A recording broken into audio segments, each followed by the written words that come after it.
वनस्पतयः शान्तिर्विश्वे देवाः शान्तिर्ब्रह्म शान्तिः सर्वं शान्तिः शान्तिरेव शान्तिः सा मा शान्तिरेवि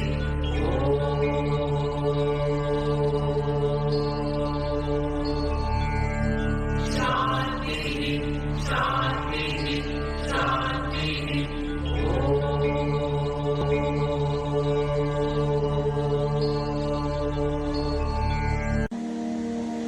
बोलिए सद्गुरुदेव महाराज जी की जय, सच्चे दरबार की जय। 5 वर्ष का छोटा सा बालक ध्रुव पिता की गोद में बैठने का बहुत मन करता है, लेकिन अवसर नहीं मिलता, क्योंकि एक सौतेली माँ है, सौतेला भाई है। लेकिन आज किसी तरह पिता की गोद में बैठ जाता है और सौतेली माँ खींचकर नीचे उतार देती है। ध्रुव बहुत दुखी होता है, अपनी माँ के पास जाता है। उसकी माँ कहती है, ध्रुव, यदि तुझे पिता का सिंहासन और पिता का दुलार चाहिए तो जाकर तप कर। वो छोटा सा बालक तप करने के लिए निकल जाता है। इतना कठिन, इतना गहन तप किया, भगवान को प्रसन्न कर लिया। भगवान प्रकट होते हैं, कहते हैं, ध्रुव मांगो, क्या वरदान मांगते हो? किसके लिए तप कर रहे थे? ध्रुव ने जब भगवान को देखा तो मानो सब भूल ही गया। कहता है, तप, वरदान? नहीं भगवान, मैं तो कुछ भी मांगना नहीं चाहता। भगवान मुस्कुराए, नहीं ध्रुव, शायद तुम्हें भूल गया, तुम तप कर रहे थे और तप इसीलिए किया जाता है कि कोई वरदान प्राप्त हो। तो मांगो, तुम्हें क्या चाहिए? और ध्रुव ने उस दिन वही मांगा जो भगवान श्री कृष्ण श्रीमद् भगवद गीता में अर्जुन को भी समझाते हैं कि अर्जुन, यं लब्ध्वा चापरं लाभं मन्यते नाधिकं ततः, जिसको पाने के बाद कुछ भी पाना शेष नहीं रह जाता, वो परमात्मा है। जब एक साधक अपनी इंद्रियों, अपने मन को वश में करके पूर्ण रूपेण योगस्थ हो जाता है तो उसे परमात्मा की प्राप्ति होती है और उसके बाद उसके जीवन में कुछ पाना शेष नहीं रह जाता। आज ध्रुव ने भी भगवान को यही कहा, भगवान मुझे याद आ गया, मैं तप तो कर रहा था, परंतु जिसके लिए मैं तप कर रहा था मुझे उससे कई गुना बड़ी चीज प्राप्त हो गई है। मुझे तो आप ही मिल गए हैं भगवान, इसलिए अब मैं कुछ भी नहीं चाहता, मैं कुछ नहीं पाना चाहता।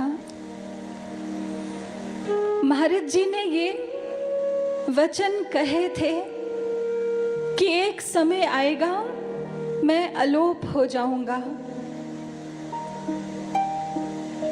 लेकिन महाराज जी ने कभी ये नहीं सोचा होगा कि वो समय ऐसा होगा जब मेरे भक्त मुझे अपने अंतःकरण से भी अलोप कर देंगे। क्या है आज हमारी यादों में हमारे गुरु? क्या पल पल हमें याद आती है अपने गुरु की? भक्तों, इस पूरे ब्रह्मांड में हर ओर अग्नि का तत्व है, फायर एलिमेंट है, दिखता नहीं है, लेकिन एक टेक्निक के द्वारा जब अपने आप को प्रकट करता है तो हमें वो अग्नि तत्व, वो फायर, वो आग दिखती है। ठीक इसी तरह हमारे ब्रह्म स्वरूप गुरुदेव भी सृष्टि के कण कण में है, लेकिन वो कौन सी विधि है जिसके द्वारा वो अपने आप को हमारे समक्ष इस बाहरी जगत में और हमारे अंतर जगत में प्रकट करेंगे? वो विधि है प्रेम की। इसका स्पष्ट अर्थ है कि आज हमने अपने गुरु से प्रेम करना छोड़ दिया है, या यूं कहिए कि हमने अपने गुरु से कभी प्रेम किया ही नहीं। प्रेम तो उन्होंने किया शुरू से लेकर आज तक और आगे भी करते रहेंगे। किसी ने महाराज जी से एक बार पूछा, महाराज जी जब हम इस ज्ञान से जुड़े थे तब हमें आपसे बहुत प्रेम था, हम कई कई घंटे आपके लिए रोते, विचलित रहते, आपके दर्शनों के बिना तड़पते, लेकिन जैसे जैसे इस मार्ग पर आगे बढ़ते गए ना जाने वो प्रेम कम होता गया। क्यों ऐसा होता गया? महाराज जी गंभीर हो गए। महाराज जी ने कहा, उस समय जो था वो हमारी विशेष कृपा थी, वो हमारा प्रेम था जिसकी अभिव्यक्ति तुम में दिखती थी, लेकिन अब जो है वो तुम्हारी वास्तविकता है। भक्तों, ये हमारी वास्तविकता है। अपने गुरु के लिए हमारे हृदय में कितना प्रेम है ये हम जानते हैं। तो क्या करें? कैसे प्रेम करें उनसे? कब तक हाथ पर हाथ धरे बैठते रहेंगे और यही सोचते रहेंगे कि प्यार किया कहाँ जाता है, प्यार तो हो जाता है। भक्तों, जो हो जाता है वो प्रेम होता ही नहीं। जो हो जाता है वो आकर्षण होता है, जो हो जाता है वो मोह होता है, जो हो जाता है वो वासना होती है, जो हो जाता है वो मन के अधीन हो जाता है। ये मन अधोमुखी है, इसलिए जो हो जाता है उसकी अभिव्यक्ति भी अधोमुखी होती है। प्रेम की वास्तविकता तो यह है कि प्रेम किया जाता है। प्रेम एक तप है, प्रेम एव परम तपः। प्रेम एक साधना है, इस प्रेम साधना को किया जाता है और इस प्रेम साधना को करवाने के लिए ही वो भगवान, वो परमात्मा प्रेम अवतार बनकर एक गुरु के रूप में अवतरित होते हैं। एक बार महाराज श्री से किसी ने पूछा कि महाराज जी प्रेम किससे करें, गुरु से करें या परमात्मा से करें? तो महाराज जी मुस्कुरा दिए। महाराज जी ने कहा, प्रेम ही तो है परमात्मा, गुरु से प्रेम करें। गुरु इसीलिए अवतरित होता है जहां मन के अधीन होकर हम वासनाओं में गिर चुके हैं। हम गिरे हुओं को उठाने के लिए, हमारे भीतर प्रेम को प्रकट करने के लिए, हमें प्रेम साधना सिखाने के लिए वो गुरु अवतरित हुआ करता है। हमारे शास्त्रों ने कहा, ये तन एक मंदिर है, इस तन के भीतर ही ये प्रेम साधना की जाती है। परंतु ये निर्णय, ये चुनाव, ये चॉइस हमारी है। हम अपने इस तन को शिवालय बनाना चाहते हैं या मदिरालय बनाना चाहते हैं या वैश्यालय बनाना चाहते हैं। ये तन तो एक मंदिर है जिसके भीतर वो राधा और कृष्ण बसते हैं।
मानव का जन्म लेना तो आसान है, लेकिन मानव का जन्म प्राप्त करके मानव बनना बहुत कठिन है। क्योंकि मानव वह है जो ऊर्ध्वमुखी है, जो अधोमुखी नहीं है। मानव वह है जो चेतना युक्त है, जो जड़ नहीं है। इसलिए महर्षि अपनी कृपा से जिस ज्ञान को महाराज जी ने सिद्ध किया है, वो ज्ञान हमें प्रदान करते हैं और हमारे भीतर यहाँ आज्ञा चक्र पे जहाँ राधिका स्थित है उसे जागृत कर देते हैं। वो कृष्ण यहाँ ब्रह्मरंध्र में निवास करते हैं। ये जो यात्रा है ये आज्ञा चक्र से ब्रह्मरंध्र की यात्रा है, जिसमें राधिका का कृष्ण से मिलन करवाना है। महाराज जी ने ये ज्ञान प्रदान करके हमसे ये आकांक्षा की, हमसे ये उम्मीद रखी कि हम श्रेष्ठ मनुष्य बन जाएं। श्रेष्ठ मनुष्य बनने के लिए हमें अपने इस तन को सच में मंदिर बनाना होगा, पावन पवित्र करना होगा। जब तक इसके भीतर वो राधा कृष्ण के प्रेम में कृष्ण की ओर बढ़ती नहीं है, तब तक ये तन मंदिर नहीं बन सकता। और वो प्रेम तभी सिद्ध होगा, उन राधा का उन कृष्ण से हमारे भीतर मिलन तभी सिद्ध होगा जब इस प्रेम के मार्ग में आने वाली बाधाएं पार हो जाएंगी। ये प्रेम साधना इसीलिए है कि इन बाधाओं को दूर किया जाए।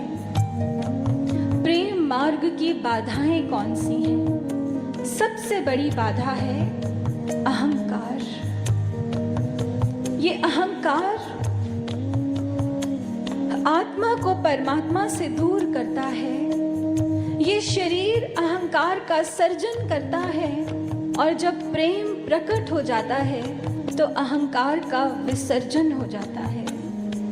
ये अहंकार हमारे भीतर स्वयं को दो रूपों में व्यक्त करता है, एक देहाभिमान और दूसरा मान सम्मान। इन दोनों को ही पार करने के लिए सूत्र एक ही है, प्रभु से प्रेम करना। प्रेम मार्ग भी है और प्रेम मंजिल भी है। प्रेम प्रोसेस भी है और प्रेम आउटपुट भी है। स्वामी विवेकानंद अपने कंप्लीट वर्क्स में बहुत सुंदर लिखते हैं, love for God is its own fruition, its own means and its own and. इसलिए इन दोनों बाधाओं को पार करना है, समस्त कामनाओं से ऊपर उठकर भक्ति की राह पर चलना है, अपने तन को मंदिर बनाना है।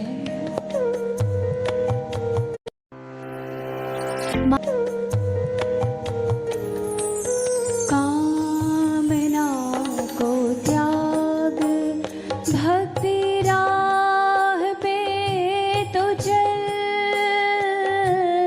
कामना को त्याग भक्ति राह पे तो चल, वासना में क्यों जले आरती साजल, आत्मा मरे नहीं,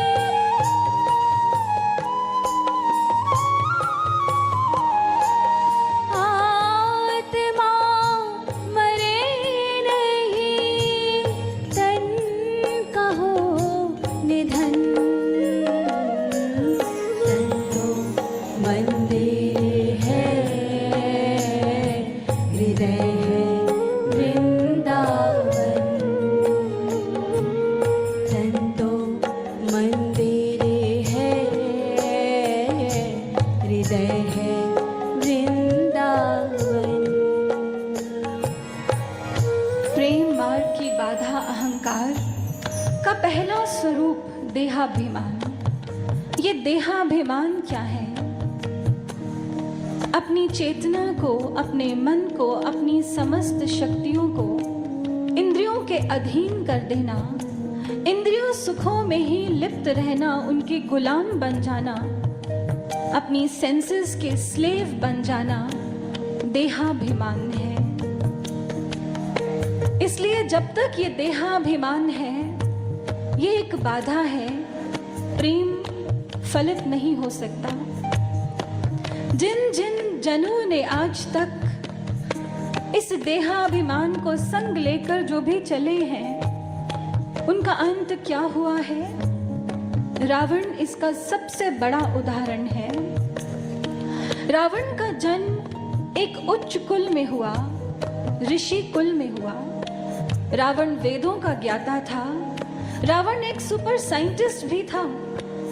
पूरी सृष्टि की समस्त शक्तियों को उसने जीत लिया था, हार्नेस कर लिया था। लेकिन इतना कुछ होने के बाद रावण की एक विवशता थी जो उसको और उसके पूरे कुल को लेकर डूब गई। वो विवशता थी उसकी काम वासना वृत्ति। इसलिए उसके भीतर कभी भी ईश्वर के लिए विश्वास और प्रेम प्रकट नहीं हो पाया। दूसरा उदाहरण राजा ययाति, जिन्होंने अपने यौवन को बढ़ाने के लिए अपने पुत्र का यौवन भी मांग लिया, क्योंकि इंद्रिय सुखों के इतने बड़े गुलाम थे। इतना लंबा जीवन जीकर भी वासनाओं को भोगने के बाद खुद कहते हैं कि इंद्रिय सुख इनको प्राप्त करना ठीक उसी तरह है जिस तरह आग में घी डालना। जितना इनको भोगोगे उतने ही इनके गुलाम बनते जाओगे और ये तृष्णा कभी समाप्त नहीं होगी। इसलिए सज्जनों, इन देहाभिमानियों का अनुसरण नहीं करना है। आज हमारे समाज में हर ओर आपको ऐसे रावण और ययाति दिखेंगे। उनका अनुसरण नहीं करना है। प्रेरणा लेनी है इतिहास के साधकों से, ऐसे सेल्फ रियलाइज सोल से जिन्होंने अपने साध्य को प्राप्त भी कर लिया। स्वामी रामकृष्ण परमहंस जीवन के अंतिम पड़ाव में उन्हें गले का कैंसर हो गया था, थ्रोट कैंसर हो गया। बहुत ट्रीटमेंट्स करवाए गए लेकिन आराम नहीं मिल रहा था। एक दिन उनके मित्र पंडित शशाधर ने उनसे कहा कि स्वामी रामकृष्ण, आप तो एक पहुंचे हुए योगी महापुरुष हैं। आपके लिए कोई बड़ी बात नहीं है अपना उपचार स्वयं करना। आप क्यों नहीं अपनी शक्तियों को अपने गले में केंद्रित करते और इस कैंसर के रोग से, इस पीड़ा से मुक्त हो जाते। रामकृष्ण परमहंस जी ने बहुत सुंदर उत्तर दिया। इसका वर्णन द गॉस्पेल ऑफ रामकृष्ण में आता है। उन्होंने कहा, how can I withdraw my mind that is attune to the lotus feet of God and turn it to the worthless cage of flesh and blood. मेरा जो चिंतन, मेरा मन, मेरी शक्तियां जो ईश्वर के चरणों में लगी हुई है, ये कैसे संभव है कि मैं उसे वहां से हटाकर अपने इस हार्ड मांस के पुतले को स्वस्थ करने के लिए लगा दूं? मैं ऐसा बिल्कुल भी नहीं करना चाहता। ये है देहाभिमान से ऊपर उठ जाना, जहां जीवन में यदि कुछ शेष है तो वो परमात्मा के लिए प्रेम, अपने लिए कुछ भी नहीं। चैतन्य महाप्रभु जो ट्रांस की डिवाइन स्टेट में डांस किया करते थे, शरीर का बोध नहीं रहता था, खो जाते थे। बुल्ले शाह जो इस प्रकार प्रेम में डूब गए कि उन्हें एक नर्तकी बनकर, एक स्त्री बनकर नृत्य करने में बिल्कुल भी संकोच नहीं हुआ। शरीर बोध से ऊपर उठकर ये प्रेम की अभिव्यक्ति है। स्वामी राम तीर्थ जो भारत के बहुत बड़े संत और एक मैथमेटिशियन हुए हैं, मात्र 33 वर्ष की उम्र तक जिए, लेकिन आज भी इनके कंप्लीट वर्क्स पढ़कर बहुत प्रेरणा मिलती है। अमेरिका में जाकर वेदांत का प्रचार किया। अमेरिका में एक बहुत एलीट लेडी, एक अमीर घर की एक लेडी इनके पास आती है और कुछ प्रस्ताव रखती है इनके समक्ष। कहती है, यदि मैं चाहूं तो मैं आपके नाम के विश्व भर में स्कूल्स, इंस्टीट्यूशंस खुलवा सकती हूं। स्वामी रामतीर्थ ने कहा, नहीं, मुझे इस नाम का कोई मोह नहीं है, मुझे इसकी जरूरत नहीं। उसने सुना, अच्छा। अब उसने दूसरा प्रपोजल रखा। कहती है, स्वामी जी, यदि मैं चाहूं तो आपका ये वेदांत का प्रचार जो आप घूम घूम कर करते हैं, ये कुछ ही दिनों में पूरे विश्व में मीडिया के माध्यम से फैला सकती हूँ। लेकिन स्वामी जी को ये बात अच्छी लगी, लेकिन पर अटक गए। उन्होंने कहा, लेकिन क्या? तो उस महिला ने कहा, लेकिन यह कि ये तभी होगा जब आप मुझे ये परमिशन देंगे और मेरे नाम के साथ मैं मिसेस राम लगा पाऊंगी। स्वामी रामतीर्थ ने सुना, बड़ी जोर से हंस पड़े। उन महिला को लगा, ये क्या बात हुई? कहने लगी, स्वामी जी, मैं समझी नहीं, आप हंसे क्यों? तो स्वामी रामतीर्थ कहते हैं, वो इसलिए क्योंकि राम ना मिस्टर है, ना मिस है, ना मिसेस है, ना मैसर्स है। राम तो एक मिस्ट्री है। जब उन महिला ने सुना, हैरान हो गई। कहने लगी, स्वामी जी, मैं सीधा सीधा आपको कहती हूँ, मैं आपसे बहुत नजदीक का संबंध चाहती हूँ। अब स्वामी रामतीर्थ कहते हैं, तो फिर ठीक है, सबसे नजदीकी संबंध एक माँ और उसके पुत्र का होता है। आज से मैं आपका बेटा और आप मेरी माँ। ये है शरीर बोध से ऊपर उठ जाना, जहां कोई भी कामना शेष नहीं रह जाती, जहां कोई भी लोभ आपको आकर्षित नहीं कर पाता। तभी उन ईश्वर से प्रेम होता है। किसी ने महाराज श्री से ये प्रश्न किया कि महाराज श्री, इतने वर्ष हो गए इस मार्ग पर चलते हुए, लेकिन आज भी मन में वासनात्मक विचार आते हैं। महाराज जी, ये तो आपकी कृपा से ही ठीक होंगे ना? तब महाराज जी ने कहा, ना, ये हमारी कृपा से नहीं होगा। इसके लिए तो साधक को स्वयं ही प्रयत्न करना पड़ता है। इसलिए भक्तों, सबसे पहला प्रयत्न है सत्संग प्लस साधना। सत्संग में जाने का अर्थ है बार बार इस बोध को प्राप्त करना कि मैं ये शरीर नहीं हूं, मैं आत्मा हूं, मैं उन परमात्मा का अंश हूं, मैं ब्रह्म स्वरूप हूं। सत्संग में जाते हैं तो ये रिमाइंडर्स हमारी साधकता की क्लॉक में अपने आप लग जाते हैं। आप जो चीज भूलते हैं अपने मोबाइल फोन्स में रिमाइंडर सेट करते हैं। ठीक उसी तरह यदि आप रेगुलरली सत्संग में जाते हैं तो सत्संग में जाकर आपकी साधकता के क्लॉक में भी रिमाइंडर जरूर लग जाते हैं। महाराज जी ने कभी हमसे ये नहीं कहा कि सब कुछ छोड़ दो। महाराज जी ने हमें सभी रसों का रस, सबसे बड़ा रस प्रदान कर दिया, वो ब्रह्म रसो वही रसहा, जो रसों का रस है। एक ऐसी स्टेट ऑफ इटर्नल ब्लिस जो सुप्रा सेंसोरियल है, सुप्रा मेंटल है, सुप्रा इंटेलेक्चुअल है, जो मन, बुद्धि और इस शरीर की परिधि से बहुत दूर है। महाराज जी ने हमें वो ज्ञान प्रदान किया है। इसलिए बार बार सत्संग में जाकर इसको अपने आप को रिमाइंड भी करवाना है और साथ में साधना भी करनी है। ये पहला प्रयत्न है। इससे हम देहाभिमान से ऊपर उठ पाएंगे। दूसरी, अहंकार की अभिव्यक्ति, मान सम्मान, इससे ऊपर उठने के लिए क्या करना है? आइए इसे स्वरों के माध्यम से हम श्रवण करते हैं। जग तो अंधेरा अंधकार है, इससे तूने कर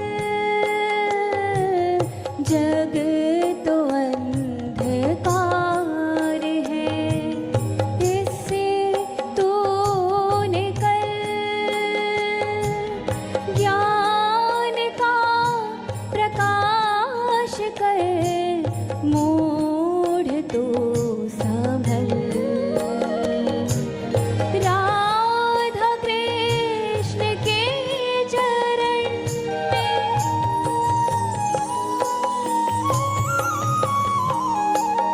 राधा कृष्ण के चरण में नित्य कर नमन। संतो मंदिर है, हृदय है वृंदावन। संतो मंदिर है, हृदय है वृंदावन। अहंकार की ये दूसरी अभिव्यक्ति मान सम्मान, इससे ऊपर उठने के लिए जो सीधा स्पष्ट सूत्र है वो है सेवा।